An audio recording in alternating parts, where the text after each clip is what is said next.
आज आहे माझा 25वा वाढदिवस. नमस्कार मंडळी, जय महाराष्ट्र, जय शिवराय.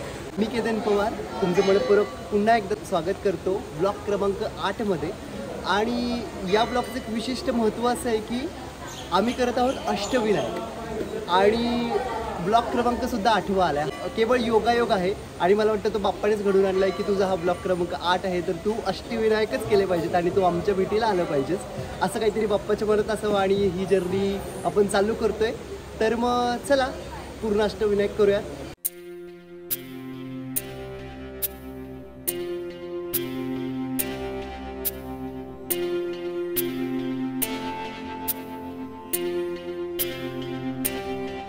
बाप्पा मोरया, बाप्पा मोरया, बाप्पा मोरया, बाप्पा मोरया.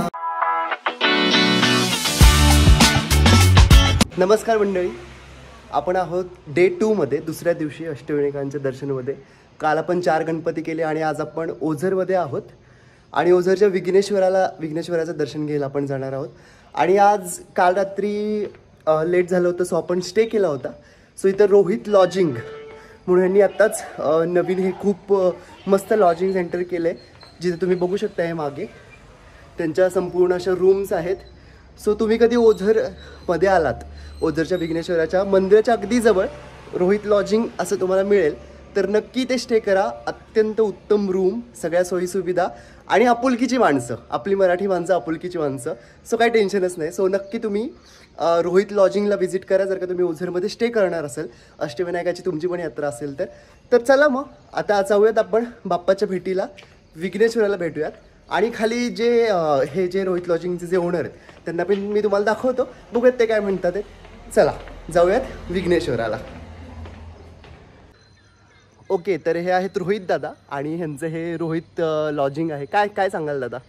काय नाही, एकदा व्हिजिट द्या, नक्कीच आम्हाला सेवेचा मोका द्या. बरोबर, सेवेचा मोका द्या. सो रोहित लॉजिंग अगदी मंदिराच्या जवळच आहे आपल्या, बरोबर? ओके चालेल, चलो. हे ओझरमध्ये आपल्या भक्तिशक्तीची खूप सुंदर अशी प्रतिमा आणि हे ओझरचं विघ्नेश्वराचं मंदिर. करूयात आपण आतमध्ये प्रवेश आता. ही नदी आहे का इथे? नदी. अच्छा, भरपूर मोठी नदी आहे इथे शेजारी. आणि इथे भक्तनिवास वगैरे येते खूप मोठे मोठे. ओझरला स्टे करण्यासाठी हे पण आहे, हॉटेल्स पण आहेत वेगवेगळे. आणि आता आपण रोहित लॉजिंगला व्हिजिट केलीच. चला आता इथे पण हे सुंदर असं भक्तनिवास, जिथे भाविक स्टे करू शकतात ओझरमध्ये राहिल्यानंतर. खूप सुंदर असं बांधलंय. आणि हे सगळे मम्मी नाही, तो तिथंच थांबलाय, पुढे लावतो बोललाय फक्त. गाडी आणा ना, ते दाखवायचं आहे नारळ. तो हेच द्या फक्त, दुर्वा आणि हे नारळ आहे. इथं हनुमान मंदिर आहे. बजरंगबली की जय.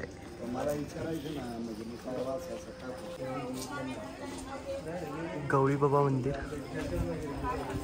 हे विघ्नेश्वर देवस्थान ट्रस्टचं जनसंपर्क कार्यालय आहे. हे आहे ओझरचं विघ्नेश्वर देवस्थान. ओझर येथील विघ्नेश्वर देवस्थान पुण्यापासून 85 किलोमीटर अंतरावर आहे. पुणे नाशिक रस्त्यावर पुणे जिल्ह्यातील जुन्नर तालुक्यात कुकडी नदीच्या काठी हे मंदिर वसले आहे. पहिले बाजीराव पेशवे यांचे बंधू चिमाजी अप्पांनी या मंदिराचा जीर्णोद्धार केला आणि मंदिराच्या कळसाला सोन्याने मढविले. मंदिराच्या पूर्व परिसराच्या चहूबाजूला भिंत आहे आणि एक विशाल प्रवेशद्वार आहे. मंदिराच्या आवारात 2 उंच दीपस्तंभ आहेत. गणेशाची मुख्य मूर्ती पूर्वाभिमुख आहे. श्रींच्या मस्तकावर आणि बेंबीत हिरा आणि डोळ्यांमध्ये माणके जडविले आहेत. विघ्नेश्वर देवस्थानात भाद्रपद आणि माघ महिन्यात उत्सव साजरा केला जातो. प्रत्येक महिन्याच्या चतुर्थीला उत्सव आणि विशेष पूजा अर्चा केली जाते. कार्तिक पौर्णिमेला दोन्ही दीपस्तंभ शेकडो दिव्यांनी उजळले जातात. तर हे आहे ओझरचं विघ्नेश्वर देवस्थान.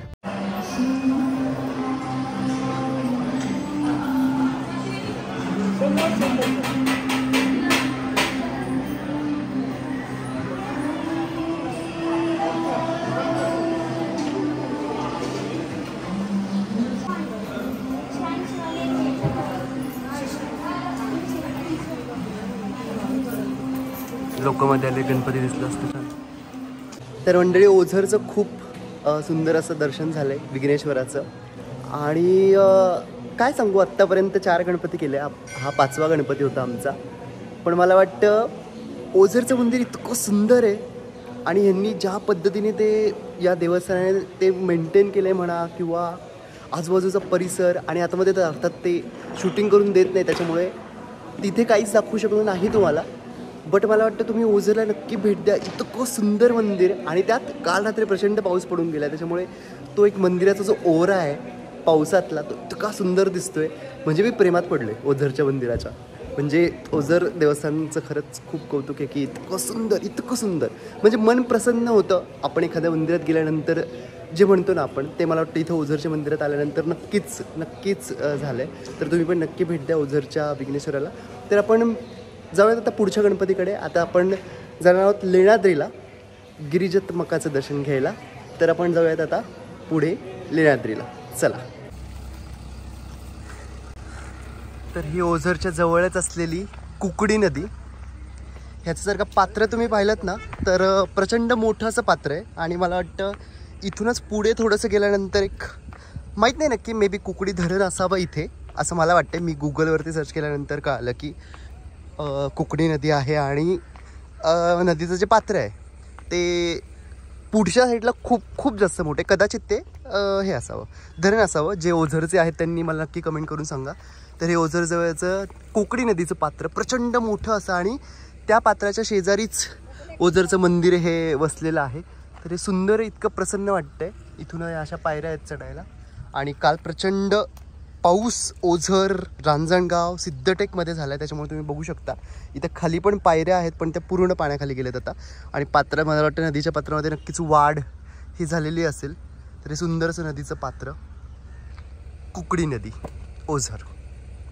चला तर मग ओझरचं दर्शन घेऊन आपण निघालो आहोत लेण्याद्रीकडे. आणि हे सुंदर असं शिल्प, वाह क्या बात आहे. आपल्या भक्तिशक्ती पिंपरी चिंचवडचं हे सुंदर असं शिल्प इथं साकारण्यात आलंय. आणि let's say bye bye to Ozar and on the way to Lenyadri. चला. तर मंडळी समोर दिसत असेल तुम्हाला लेण्याद्री. आणि आपण आता चाललो आहोत लेण्याद्रीला. खूप छान शेती इथल्या लोकांची, खूप छान मेंटेन केली आहे. काही ठिकाणी थोडं हे बघा,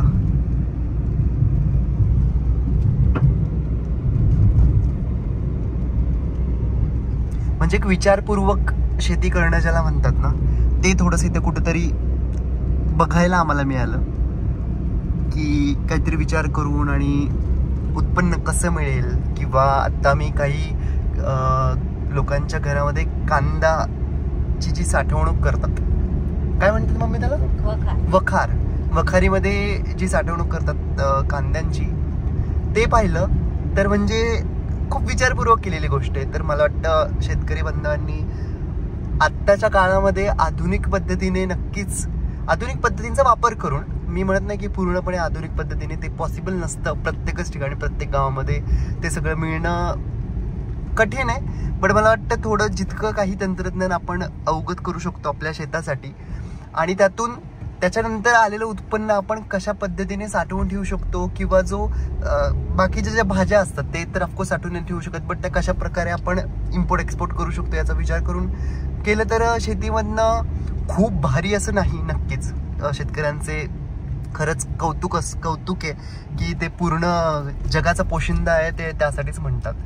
पण मला वाटतं तेच की एक आत्ताच्या पद्धतीने थोडंसं जर का आपण शेतीकडे पाहिलं आधुनिक पद्धतीने आणि त्याच्यातून पुढे गेलो तर नक्कीच त्याचा फायदा आणि उत्पन्नाच्या मार्गाने आपण आलो आहोत लेण्याद्रीला. तुम्हाला इथे ह्या केव्ज दिसत असतील समोर, हे आहे आपलं लेण्याद्री. आणि आपण आता इथे जवळजवळ मी असं ऐकलंय की 400 ते 500 पायऱ्या आहेत चढण्यासाठी वरती.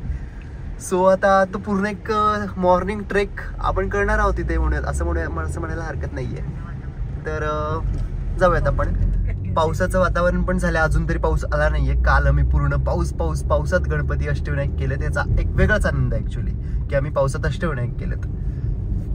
इकडे पण आय गेस थोडे राहायला वगैरे लेण्याद्रीला आहे जागा वगैरे. तर करूयात आपण हे छोटंसं ट्रेक आणि घेऊयात गिरिजात्मकाचं दर्शन. चला.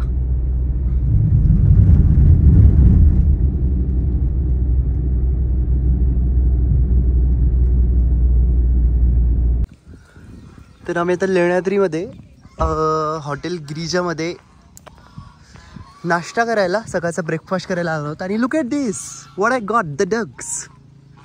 कसले गोड आहे ते. हॅलो. होय, त्यांच्या जवळ गेलं म्हणून ओढतात का ते? त्यांच्या जवळ गेलं की ते ओढतात ते, त्याच्यामुळे आपण त्यांना लांबूनच हाय करूयात. एका लाईनीमध्ये किती सुंदर चाललेत ते. इकडे हा आपला लेण्याद्री आणि द डकीज. बत्क.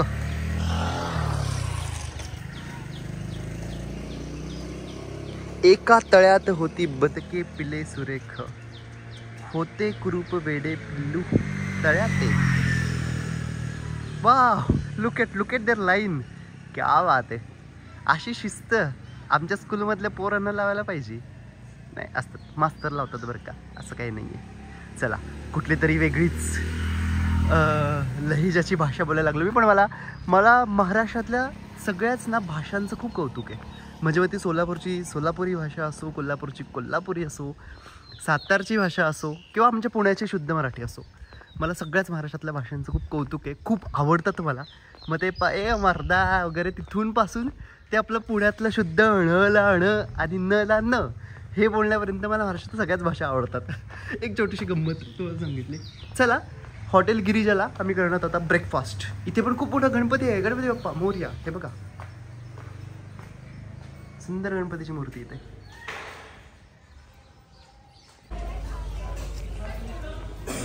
तर आपण लेण्याद्री चढायला सुरुवात केली आहे. It's a morning trek sort of thing for अस.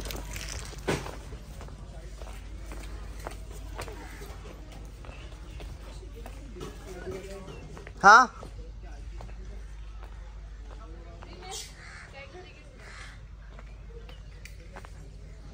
हाय, माकड पण आहेत बघा इथे. अरे त्यांना खायला आणायचं होतं ना आपल्याला, लक्षातच नाही. केळी आणायला हवी होती. नको, बॉबी वगैरे कशा.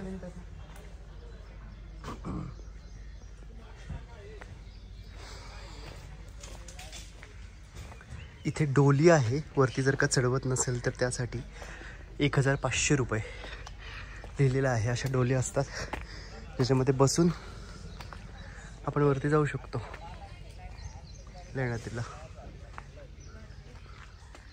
चला तर मग. तर इथे हे तिकीट घर आहे आणि हे आहे तिकीट 25 रुपये पर पर्सन. आणि इथे एक ॲपचं लावलं आहे जे गव्हर्नमेंट थ्रू पे होतं, त्याच्यामध्ये 20 रुपीज पर पर्सन. जर का तुम्ही ॲप थ्रू केलं तर इज बेटर. तुम्ही जर का ॲपमधनं केलं तर, पण ते बरंच ॲपमधनं मी आत्ता प्रोसीड करत होतो, ते बरंच वेळ लागत होतं त्याला. ते गुगल पे ओपन करा आणि मग ती लिंक आणि ते सगळं फिल करा वगैरे. तर ठीक आहे, कम्फर्टेबल असेल तर ते करा. किंवा तुम्ही मग 5 रुपये एक्स्ट्रा देऊन असे तिकीट्स घेऊ शकता लेण्याद्रीच्या केव्हमध्ये जाण्यासाठी आणि गिरिजात्मकाचं दर्शन घेण्यासाठी. चला. तर लेण्याद्रीचा पर्वत चढताना इथे खूप सारी माकडं पण आहेत. तर इथं बोर्ड लावला, इथं माकडांपासून सावध राहा. नाहीतर मग तुमच्या हातातलं साहित्य, तुमची छोटी मोठ्या पर्समध्ये ठेवलेला फोन सुद्धा जाऊ शकतो. जे आत्ता माझ्या मम्मीने ठेवलं होतं, सो आम्ही आमची जी मोठी बॅग आणली ही त्याच्यामध्ये ठेवलं. चला, दमलीस?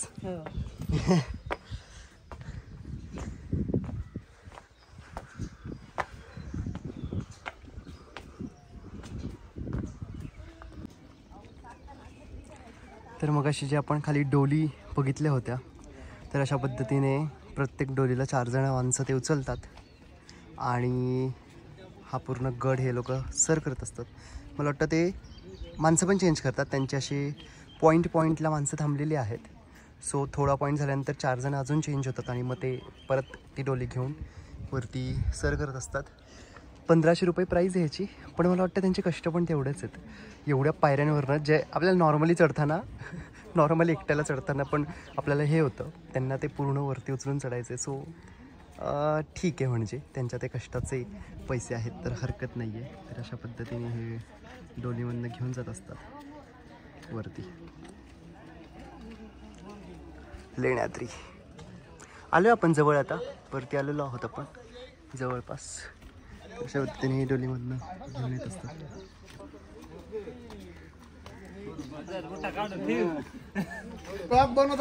तर आपण ना जे ऐकून आलो होतो की लेण्याद्रीला 400-500 पायऱ्या आहेत, तर ह्या ज्या छोट्या गोड मुली आहेत ना त्यांनी ॲक्च्युली मोजल्यात.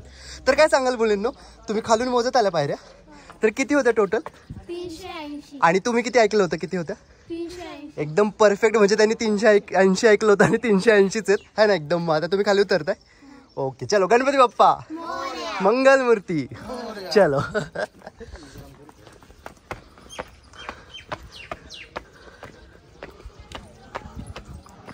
तर आपण फायनली वरती आलेलो आहोत.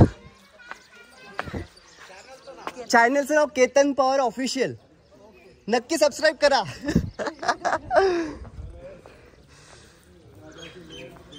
तर आपण आलेलो आहोत गिरिजात्मकाच्या दर्शनाला. चला जाऊयात आतमध्ये. ही केव आहे अशी.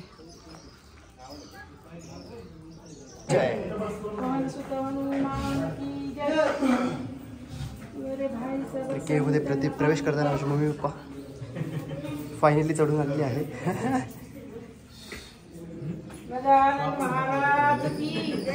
जय.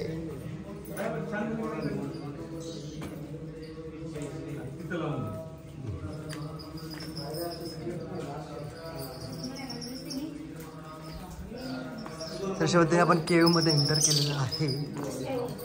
बघा हा बाहेरचा परिसर सुंदर. हे आहे लेण्याद्रीचं गिरिजात्मक देवस्थान. गिरिजात्मक मंदिर लेण्याद्री या नावाने देखील ओळखले जाते. हे मंदिर पुणे जिल्ह्यातील जुन्नर तालुक्यात गणेश लेण्यांमध्ये स्थित आहे. पुण्यापासून या मंदिराचे अंतर 95 किलोमीटर आहे. या लेण्यांमध्ये एकूण 30 गुफा आहेत. गिरिजात्मक मंदिर हे 7व्या गुफेत आहे. या गुफा सपाटीपासून 100 फूट उंचीवर आहेत. हे मंदिर अंदाजे 1700 वर्ष जुने आहे. भाविकांना गणपतीच्या दर्शनासाठी 300 पायऱ्या चढाव्या लागतात. हे मंदिर शिल्प आणि स्थापत्याच्या दृष्टीने विलक्षण आहे. हे अतिशय साधे आणि प्राकृतिक असे आहे. भाद्रपद आणि माघ महिन्यात मंदिरात उत्सव साजरा केला जातो. त्याशिवाय दर महिन्याच्या चतुर्थीला मंदिर शृंगारित केले जाते आणि विशेष पूजा अर्चा केली जाते. तर हे आहे लेण्याद्रीचं गिरिजात्मक देवस्थान. मला वाटतं याला म्हणतात ब्लेस्ड अशी गोष्ट. आत्ताच आम्हाला गिरिजात्मकाची आरती करायची संधी मिळाली आणि खूप सुंदर अशी आरती झाली आत्ता जस्ट. ब्लेस्ड. अष्टविनायकामध्ये एका गणपतीची आरती करायला मिळणं खरंच सौभाग्याची गोष्ट आहे गिरिजात्मक लेण्याद्रीचा. ते बघा, या पक्ष्यांनी इथे अशी घरटी बनवली सुंदर. तुम्हाला इथे दिसत असतील पक्षी यात आतमध्ये ह्या केव्समध्ये. आणि हे केव पण वरतून हे जे पाणी पडताना दिसतंय हे वरतून डोंगरातून पडतंय हे पाणी. तर सुंदर असं गिरिजात्मकाचं दर्शन झालेलं आहे आपलं. जाऊया आता खाली.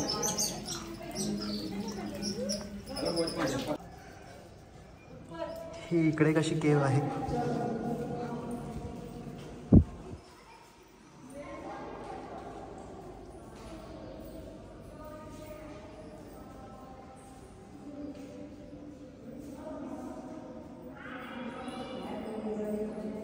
सुंदर असं स्ट्रक्चर हे पूर्णतः डोंगराच्या आतमध्ये गुहेत म्हणू शकता तुम्ही, केव्हमध्ये कोरलेलं आहे. सुंदर असं लेण्याद्री गिरिजात्मक.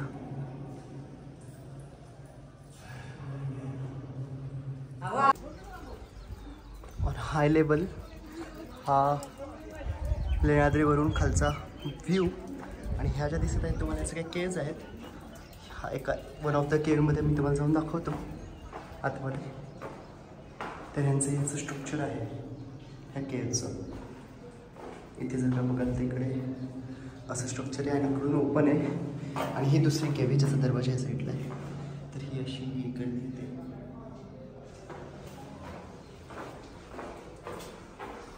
आणि सॉर्ट ऑफ सेम स्ट्रक्चर हे इथे पण आहे. लेण्याद्रीच्या केव्स. चला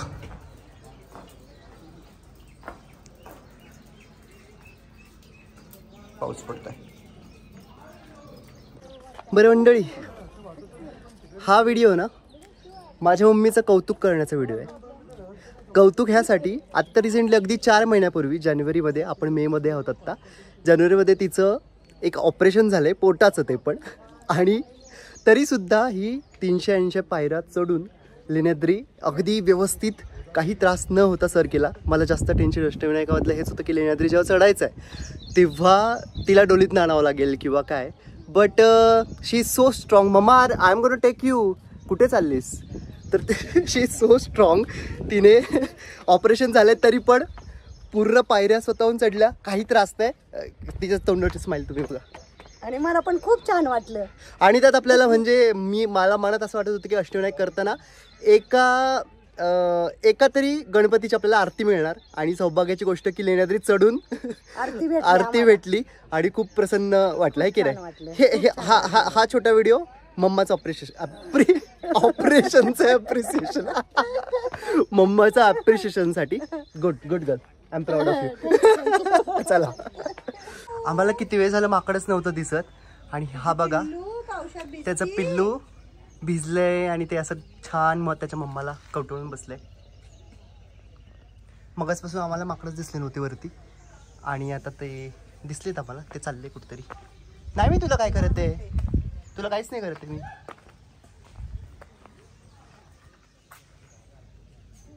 चाललंय ते त्याच्या मम्मीसोबत.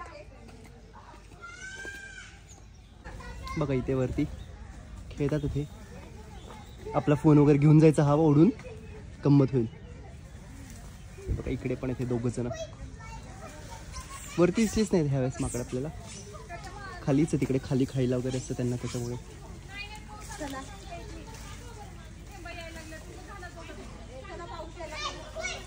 तेव्हा तो स्ट्रगल करतो इकडे चढण्यासाठी.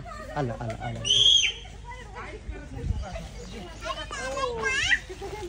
हे बघ कसं घेऊन पळालं.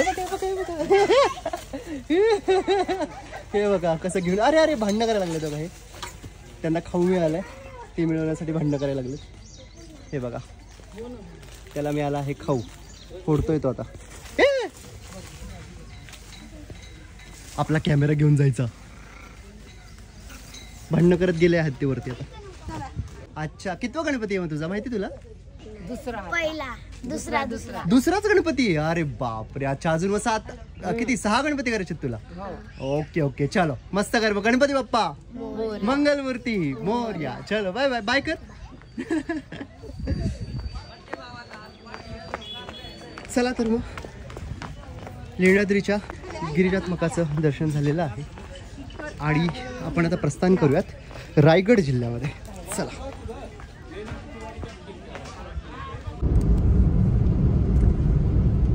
तर मंडळी, आपण लेण्याद्रीच्या गिरिजात्मकाचं दर्शन घेऊन आता चाललो आहोत महडला. आणि इन रूट टू महड.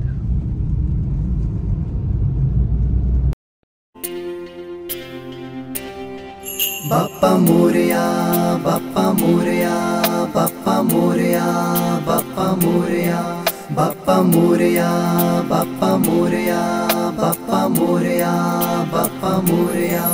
पहा झाले पुरे 1 वर्ष, होतो वर्षानं एकदाच हर्ष. गोड अन्नाचा होतो रे स्पर्श, घ्यावा जाणून हा परामर्श. पहा झाले पुरे 1 वर्ष, होतो वर्षानं एकदाच हर्ष. गोड अन्नाचा होतो रे स्पर्श, घ्यावा जाणून हा परामर्श.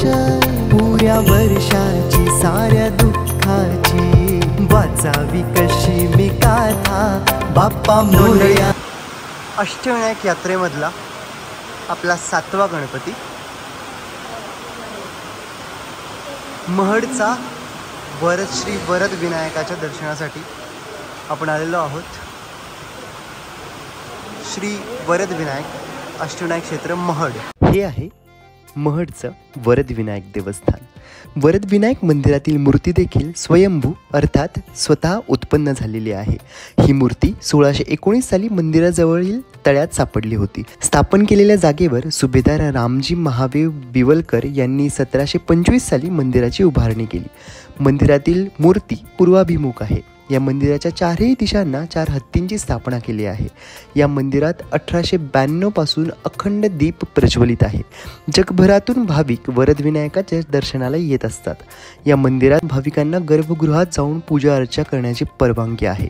अर्थात एक गोष्ट इथे सांगायला आवडेल की अष्टविनायक यात्रामध्ये हे एकमेव असे मंदिर आहे जिथे गर्भगृहात जाऊन पूजा अर्चा करण्याची किंवा बाप्पाचे आशीर्वाद घेण्याची आपल्याला उत्तम अशी संधी मिळते आणि ज्यामुळे खूप प्रसन्न वाटते. वरद विनायक महाराष्ट्रातील रायगड जिल्ह्यात खालापूर तालुक्यातील महड येथे आहे. हे मंदिर महाराष्ट्रातील सगळ्या मोठ्या शहरांना रस्ता मार्गे जोडलेले आहे. तसे तर मंदिरात वर्षभरच गर्दी असते, पण माघ महिन्यात इथे भाविकांची संख्या वाढते. माघ महिन्यातील चतुर्थीला येथे गर्दीचा महापूर असतो.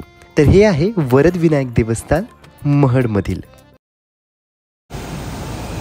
तर महडच्या वरद विनायकाचं दर्शन घेऊन आम्ही आलो आहोत हॉटेल सदागड वैभव मुळ्ळे चकलीवाले असं काहीतरी फेमस असावं कदाचित, म्हणून त्यांनी लिहिलं असं.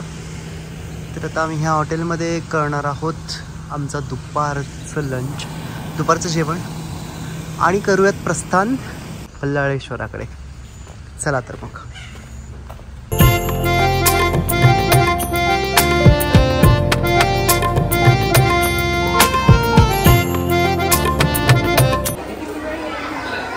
तर हा आहे आपलं अष्टविनायक दर्शन यात्रेमधला शेवटचा गणपती पालीचा बल्लाळेश्वर. आणि इथे जर का तुम्ही बोर्ड पाहिलात तर परंपरेनुसार प्रथम श्री धुंडी विनायक यांचे दर्शन घेतात आणि इथे हातपाय धुण्याची जागा पण आहे. तर आपण जाऊया आता धुंडी विनायकांचे दर्शन घ्यायला. हे आहे पालीचं बल्लाळेश्वर देवस्थान. बल्लाळेश्वर देवस्थान महाराष्ट्रातील रायगड जिल्ह्यात रोहा या ठिकाणाहून 28 किलोमीटर अंतरावर आहे. हे मंदिर अंबा नदी आणि प्रसिद्ध सरसगड किल्ल्याच्या मध्ये स्थित आहे. पुण्यातून बल्लाळेश्वर मंदिराचे अंतर 200 किलोमीटर आहे. मूळ लाकडी मंदिराचा जीर्णोद्धार करून 1780 साली सध्याचे दगडी मंदिर बांधण्यात आले आहे. हे मंदिर पूर्वाभिमुख आहे आणि त्याची बांधणी अशा प्रकारे केली आहे की सूर्योदयाच्या वेळी गणपतीच्या मूर्तीवर सूर्यकिरणे पडतात. मंदिराच्या आवारात एक विशाल घंटा आहे. ही घंटा पहिले बाजीराव यांचे धाकटे बंधू चिमाजी अप्पा यांनी पोर्तुगीजांवर विजय मिळवल्यानंतर अर्पण केली होती. मंदिरात साजरे होणारे 2 मुख्य उत्सव आहेत भाद्रपद महिन्यातील गणेश चतुर्थी आणि माघ महिन्यातील गणेश जयंती. या दरम्यान धार्मिक उत्सवांची रेलचेल असते. तर हे आहे बल्लाळेश्वराचं मंदिर पालीमधलं. भेटूयात पालीच्या बल्लाळेश्वराला. चला.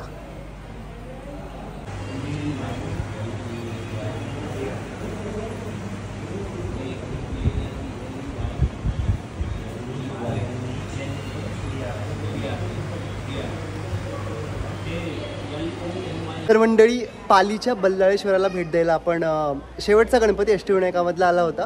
आणि जर का तुम्ही लेण्याद्रीमध्ये काही मुलींना पाहिलं असेल ज्यांनी आपल्याला इन्फॉर्मेशन दिली होती की पायऱ्या किती आहेत ह्या मोजल्या होत्या त्यांनी, आणि योगाकडे परत त्या सर्वांची भेट झाली आहे मला. हे बघा हाय करा. तर योगाकडे ह्या सर्वांची पुन्हा भेट झाली आहे आणि ताई इतक्या गोड आहेत त्या बोलल्या की संभाजीनगरमध्ये तुम्हाला फेमस करूयात आपण आपला blog. So house thank you so much खरंच. सो हा ब्लॉग लवकरात लवकर आपल्या यूट्यूब चॅनलला केतनपूर ऑफिशियलला अपलोड होईलच. सो तुमच्या संभाजीनगरमध्ये छत्रपती संभाजीनगरमध्ये नक्की शेअर करा, सगळ्या लोकांना दाखवा आणि तुमचं प्रेम असू द्या. गणपती बाप्पा मंगलमूर्ती. चला थँक्यू. तर अष्टविनायकांचं दर्शन घेऊन आम्ही आमच्या चिंचवडच्या बाप्पाला भेटायला आलो आहे. चिंचवडच्या बाप्पाचं दर्शन घ्यायला आलो आहे. तर जाऊयात आतमध्ये माझ्या चिंचवडच्या बाप्पाचं दर्शन घ्यायला, जिथे श्रीमान महासाधू मोरया गोसावी यांची समाधी आहे, संजीवन समाधी. तर जाऊयात आतमध्ये. आणि हे आमच्या चिंचवडच्या मोरयाचं मंदिर.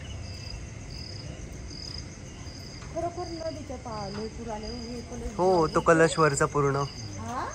इथे आमची पवना नदी वाहते खालीच इथे शेजारी.